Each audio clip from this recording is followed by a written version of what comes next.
Okay, well, we are going to go ahead and get started this evening. Hello, my name is Dr. Andrea Hunt. You are here this evening for our Women of Action series that the Mitchell West Center for Social Inclusion hosts in conjunction with the Center for Women's Studies.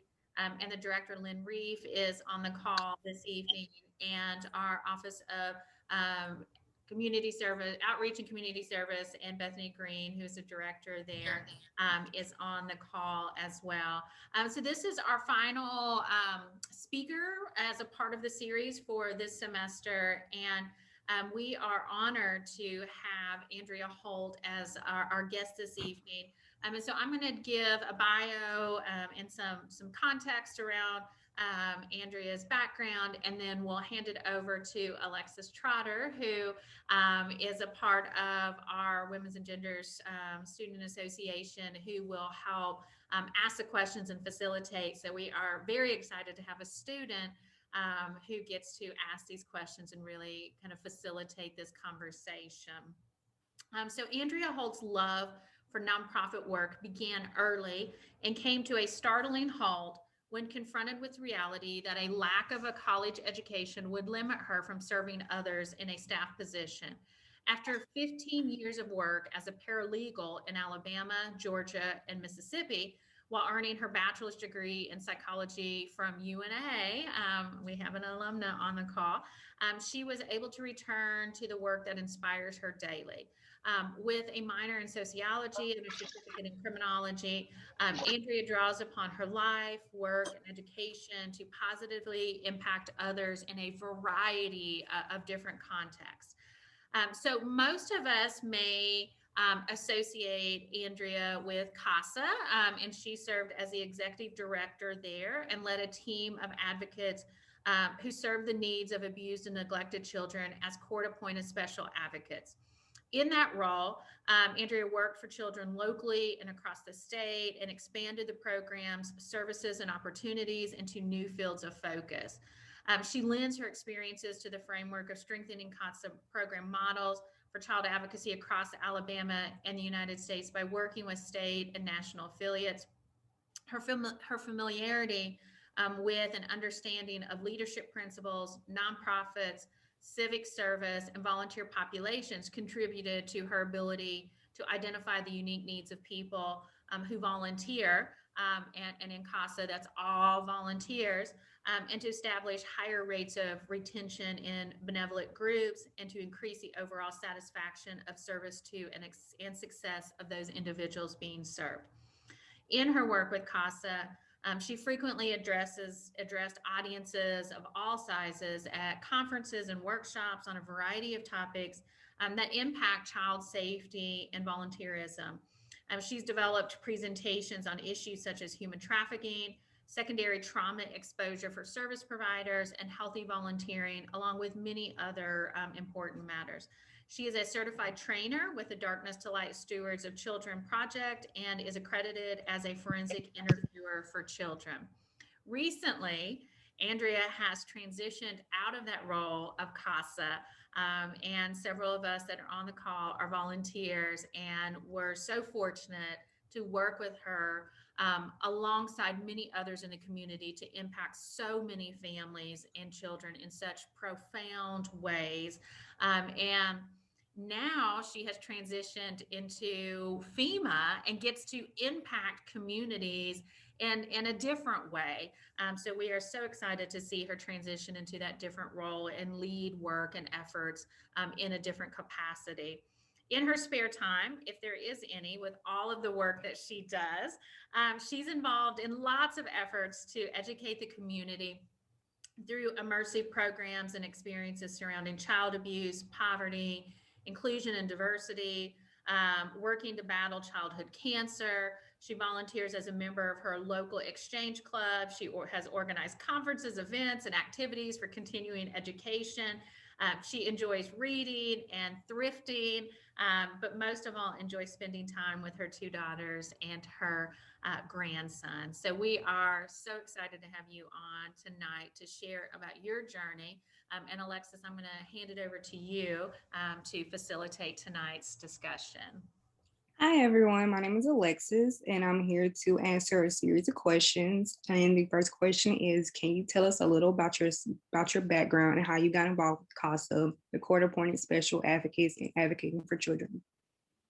Sure. And thank you, Dr. Hunt, for that introduction. I'm tired just listening to it, but none of that was hard work. It sounds like a long list of things over many, many years, of course, but my involvement with CASA really, like Dr. Hunt said, started when I was introduced to the idea of community service. And that happened, I wish I could remember the year, but it was, I don't know, maybe 95, 96, 97. I was working as a temporary employee. I had been placed at the Chamber of Commerce in a receptionist role through one of the job placement agencies locally. And I just fell in love with this whole idea that, people that own businesses and people that had investment here with family and, different ties to the community would go to this place, this singular place, and do good things to make life better for me and my family, not just for themselves, but, for everyone in the community. And I loved that work. I loved the introduction of community service through the chamber opportunity that I had. And I was with them for, gosh, I don't know, I think maybe 5 or 6 years.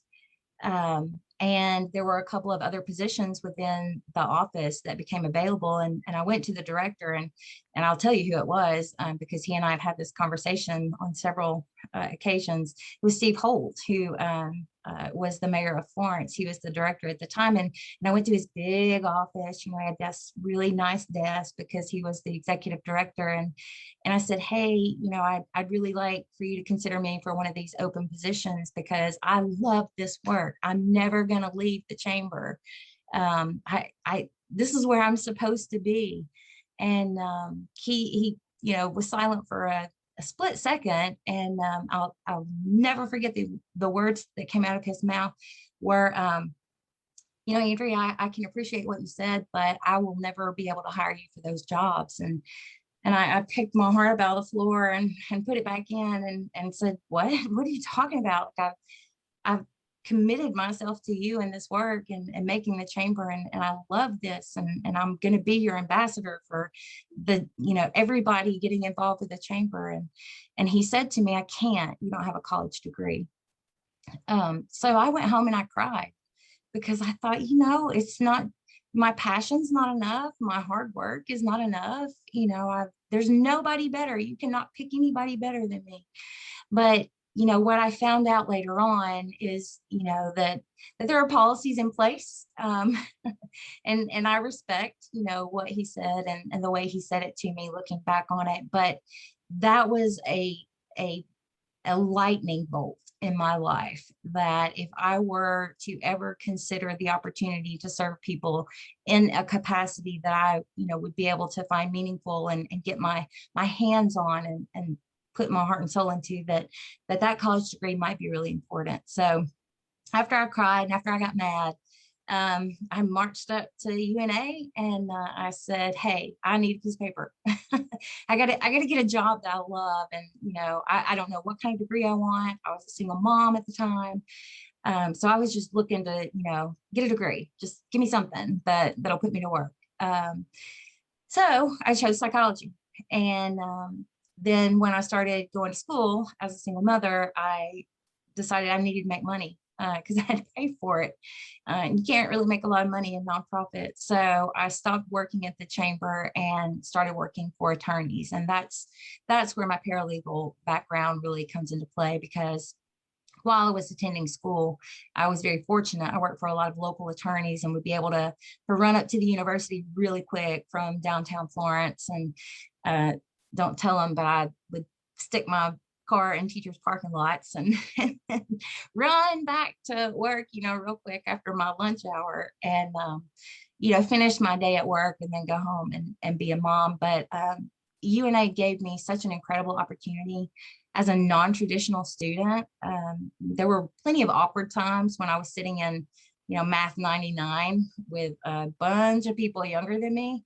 and really struggling. But I will say that all but one of my professors for my entire time at the university were so understanding, so helpful, and just so willing to watch their students succeed and do whatever was necessary to help that. So yes, go Lions. I'm a proud alumni from the university. Completed the degree while working with a variety of different attorneys in a variety of different fields, from wrecks to divorces, family situations, estate stuff. Had some really interesting experiences in the legal field. But when I got done with my degree, it was kind of like, I'm not going to promote to a lawyer. So what do you do? So I just, closed the door on my legal career and went to work in corporate America, because I had a degree now. That was what I was supposed to do. And I did not like it. I was miserable. I was not with people. The corporate world was just not for me. And so I found in the newspaper an opportunity for a volunteer experience with the local CASA program, read up on it a little bit, and decided, well, this will plug that need I have, to get involved with my community and do something, to serve others. And started volunteering with CASA, and a few short months later, the position for the director became available. And I was interviewed by the board and hired for the job. And that was 13 years ago. Until recently, I was with the organization as the executive director. And it just, 13 years, it felt like a long time, I guess, in it. But looking back, it was a blink of an eye because it was such a rewarding experience. But your question, really, to give you the short answer, Alexis, is that I think that I thought I knew where I needed to be, and I got a little mustard seed planted about what really fulfilled my heart. It just took I took a detour in the long way to kind of get to CASA and what CASA was in my life. I can really relate to that because that's some of my plan B. The next question is, what were your day-to-day responsibilities of your roles as an executive director, and what prepared you to succeed at that responsibility? So anybody that's ever been in a small office knows that the day-to-day activities are, whatever needs to be done. And there were several times when I was asked this question by UNA students, maybe, and I loved giving this answer. Well, let me just tell you what I did yesterday.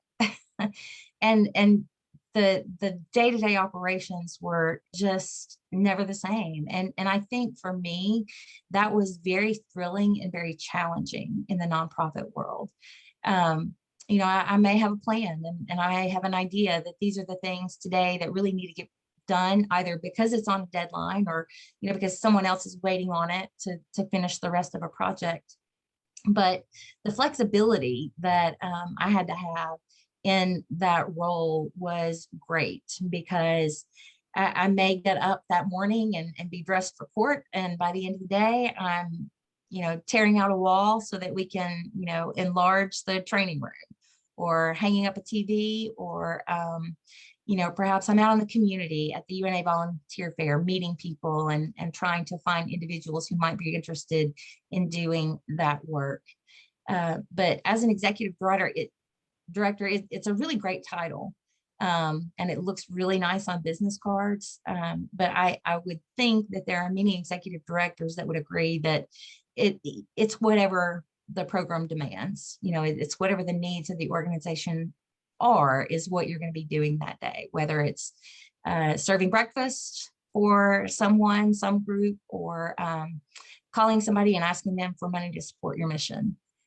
There's just so many different things that you're introduced to and that happen day to day. Okay. The next question is, what was your favorite part about working with CASA and educating our community about issues affecting children? Number one, it's going to be, the favorite part is seeing the change in families where children are able to go home Um, Dr. Hunt mentioned that the work of CASA is done by volunteers. And so we have a very small staff that supports that work and trains our volunteers to do the day-to-day, the hands-on advocacy work with the children. But to watch that process that sometimes takes months or years is a roller coaster ride of emotions and challenges that you have to work out, and a variety of different conversations that you have to have about, well, if that didn't work, how about this? Or, okay, so it didn't work that way. What if we try it this way? And just trying to find ways that families could learn how to be successful in whatever that looked like for them so that kids could go home. Because I think one of the things that I found that I enjoyed educating people on in the community about CASA's work is that, so many of us may have preconceived ideas that if kids are being hurt at home, that the child would never want to go back. Why would anybody choose to be in a bad situation? And that's our adult brains, having those thoughts. Our kids, when we're kids, we're taught and we're trained and we're conditioned to love home and love our parents and love who it is that we grow up with as our family.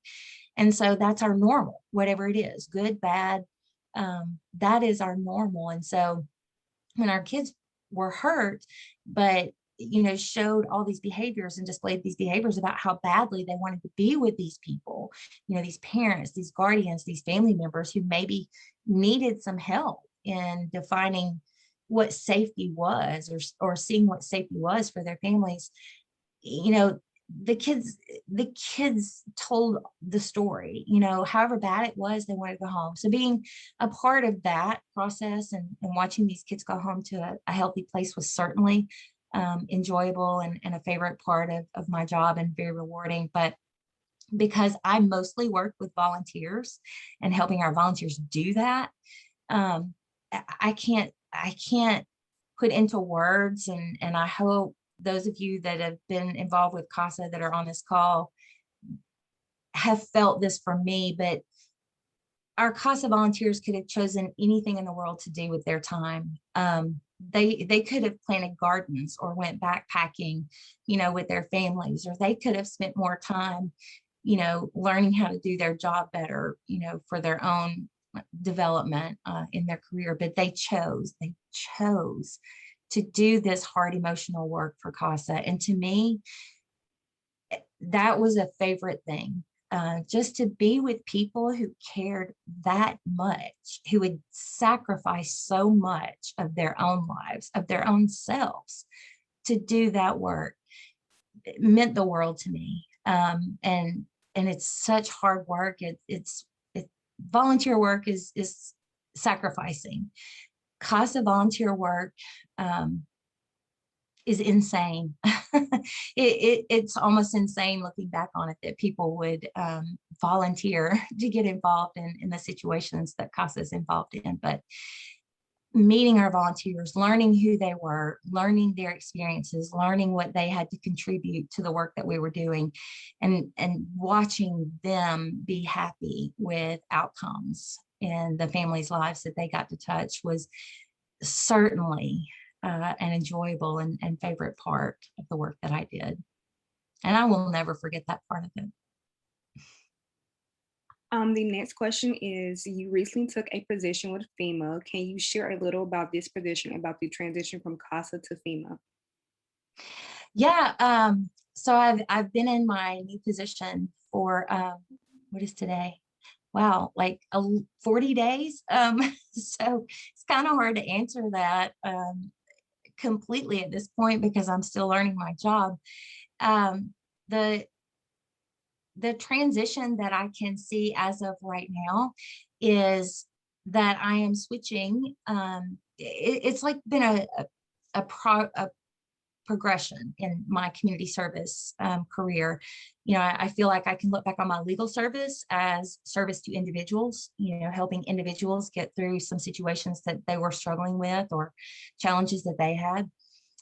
My work with CASA was child and family oriented, so it was a little bit more I don't know, you sociologists know the words better than I do. So there's macro, micro, and individual.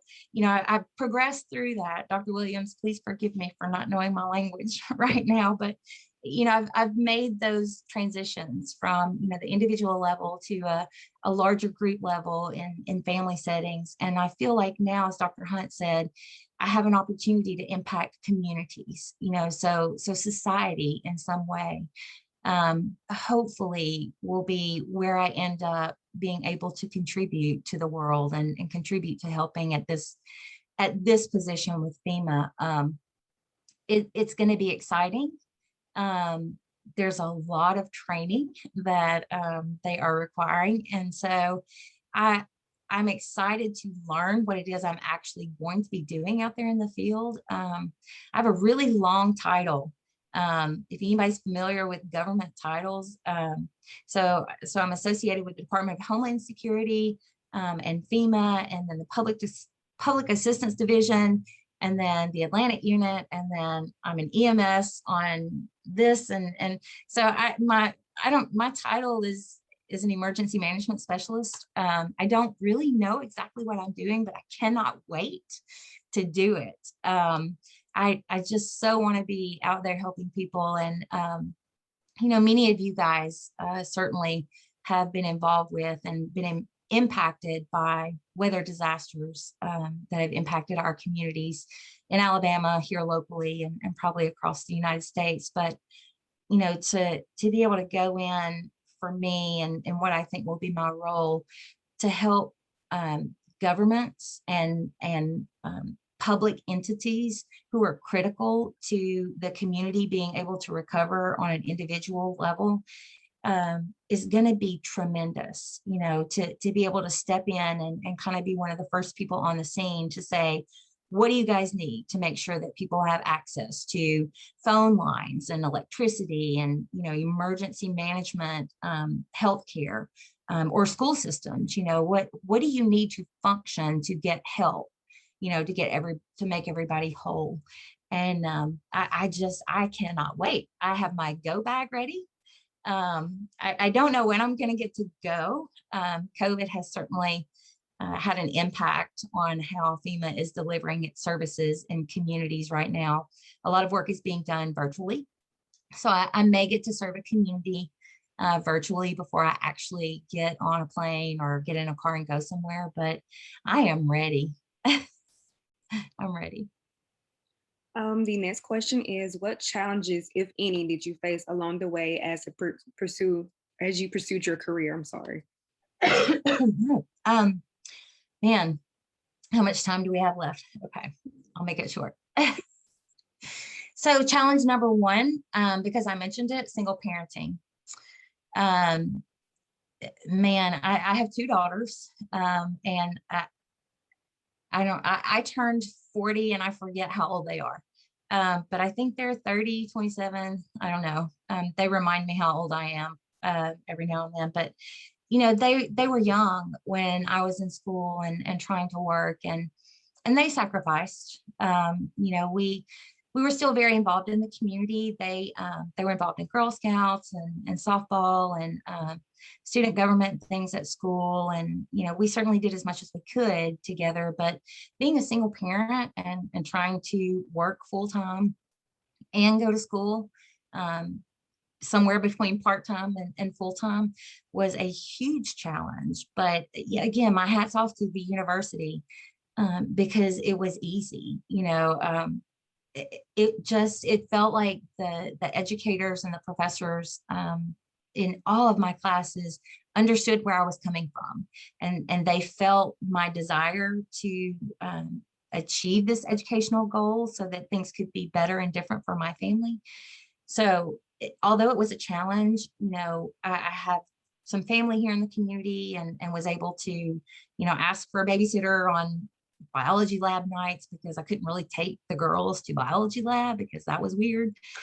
They did go to speech class with me a couple of times. And I remember my math teacher, there was some reason I couldn't, I didn't have a sitter for one night. Something happened. And I had sent an email to my math teacher. I was like, look, I'm so sorry. I've tried everything I possibly can.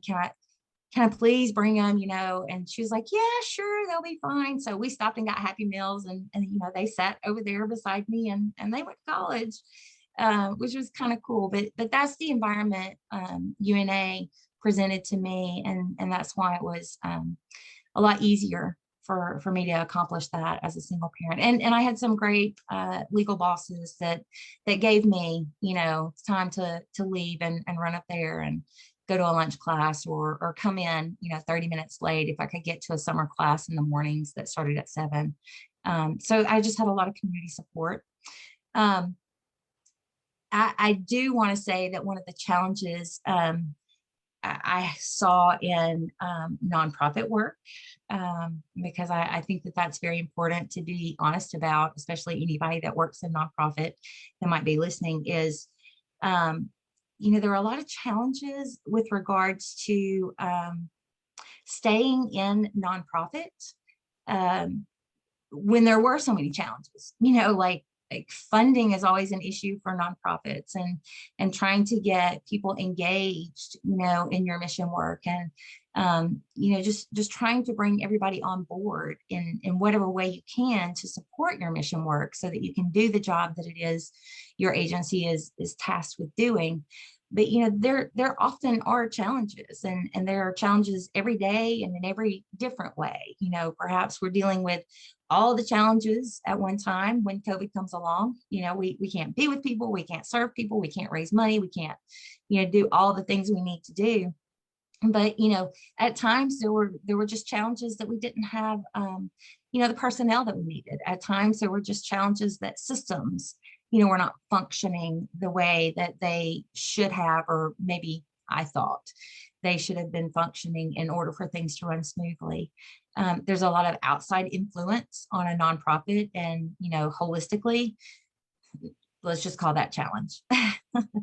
But when you have a good support team, and when you have good people around you that are connected and are supporting the work that you're doing, then it's very, very easy to work through that. I won't say that it's easy to overcome all of those challenges, but you can work through them. You can find different ways to approach it. You can perhaps maybe find that that's not your biggest challenge right now, and you kind of put that over there until it becomes something that you really need to address. Um, Single parenting, just the whole sphere of nonprofit challenge that comes along. Um, Working as a service provider, and all of the names I see on the call right now are people that I know give so much of themselves to this community. The emotional toll that can take on you is a big challenge. And um, a lot of you know me, and know that perhaps I tell people all the time to take care of yourself, because you can't take care of other people if you're spent. Listen, I've even presented that on stages to hundreds of people, but it takes you guys, my friends and my family, knocking on my door and saying, hey, remember that talk you gave me? Yeah, well, it's my turn to give it to you.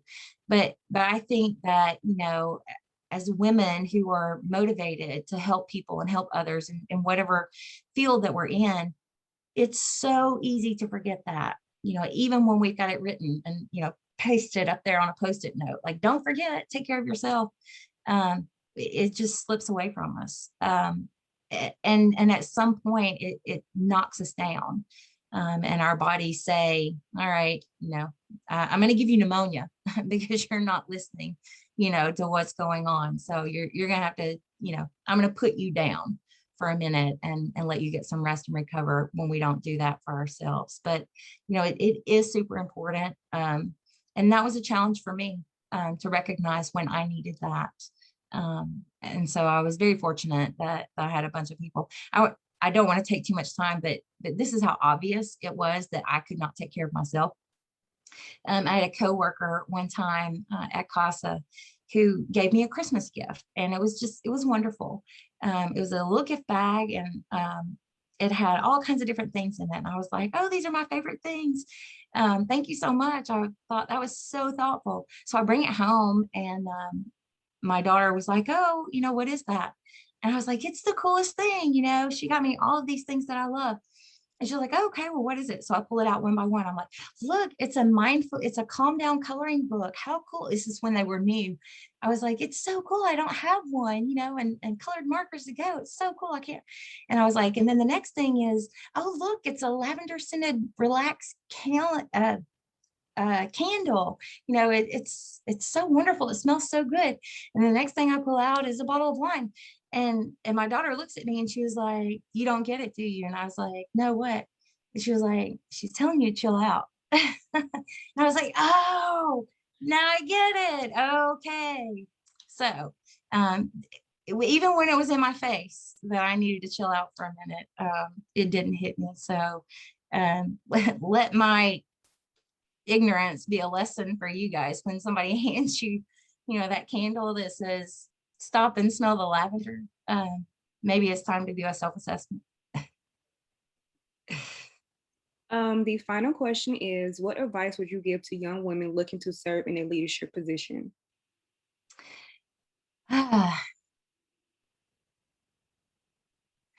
So for me, I think the lessons that I learned, and let me say thank you for asking me to talk about leadership, because I don't see myself in that role.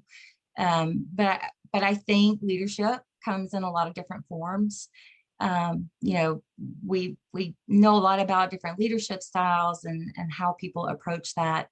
I consider myself, of all the styles, more of a servant leader, um, just because you know, I don't want to ask anyone to do things that I would not be willing to do myself, because that's just not my style. Even if that means jumping in the river on the second Saturday of December. I have a funny story about an intern.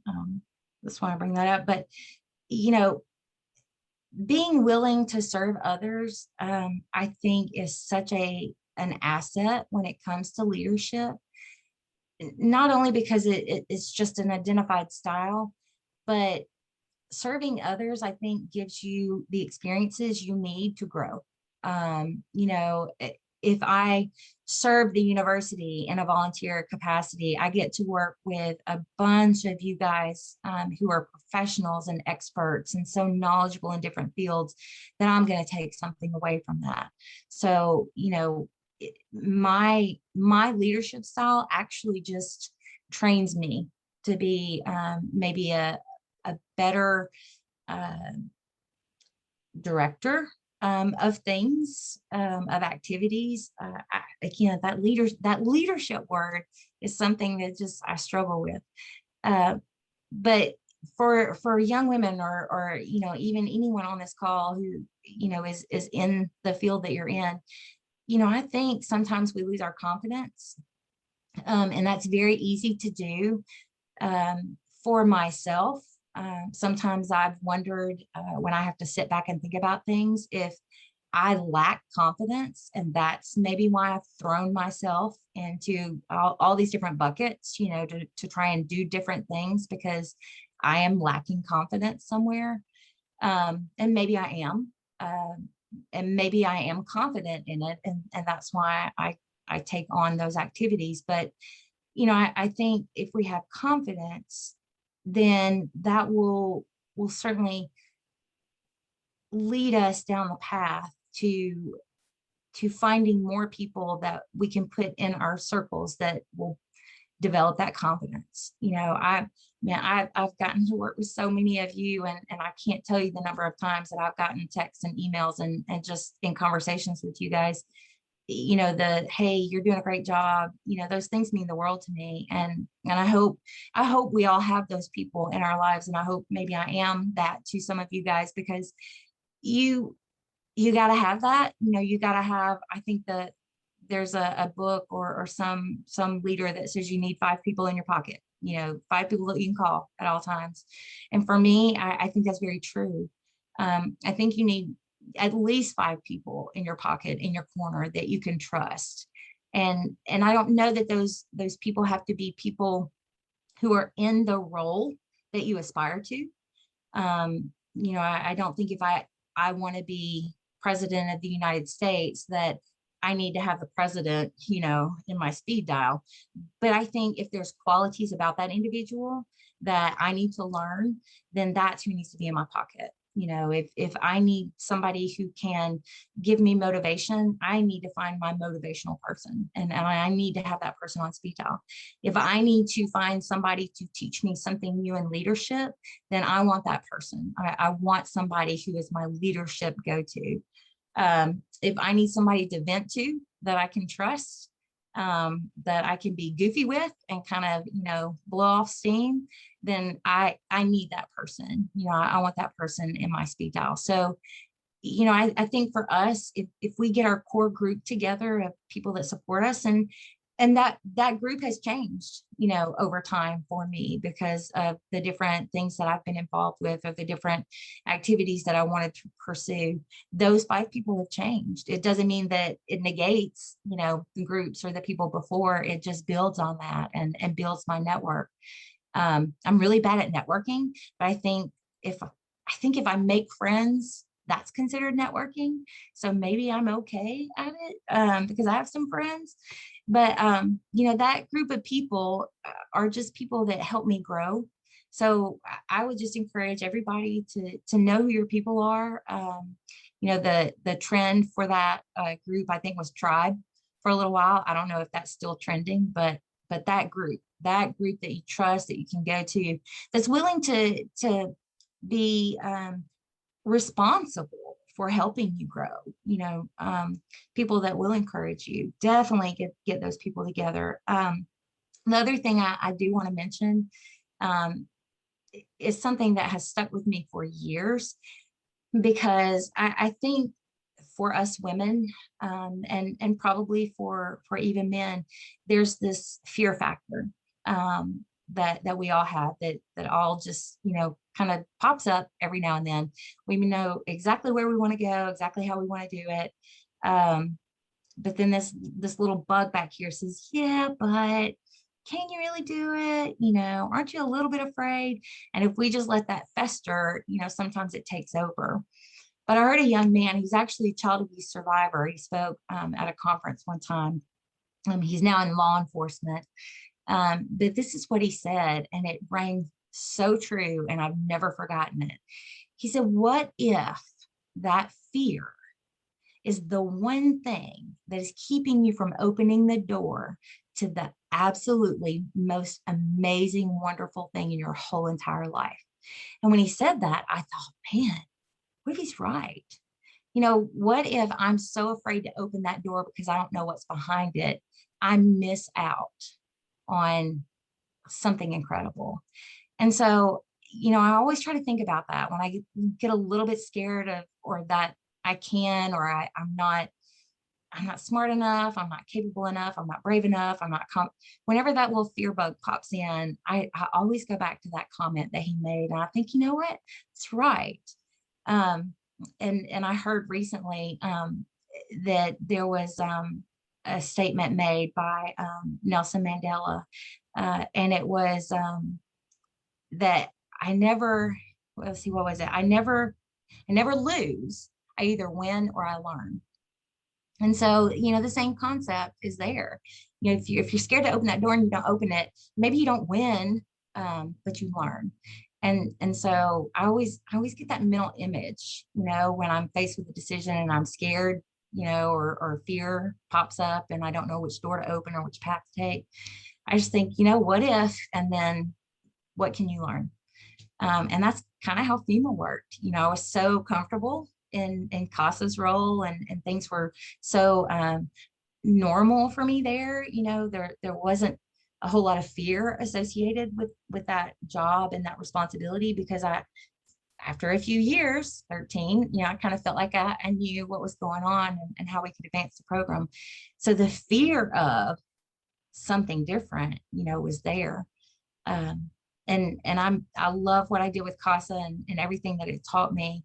But I don't know, maybe I've opened the door to something that is truly amazing and wonderful. And I'm dying to find out. I just want to say thank you for allowing me to do this. This is like me stepping out of my comfort zone, and Yay, you!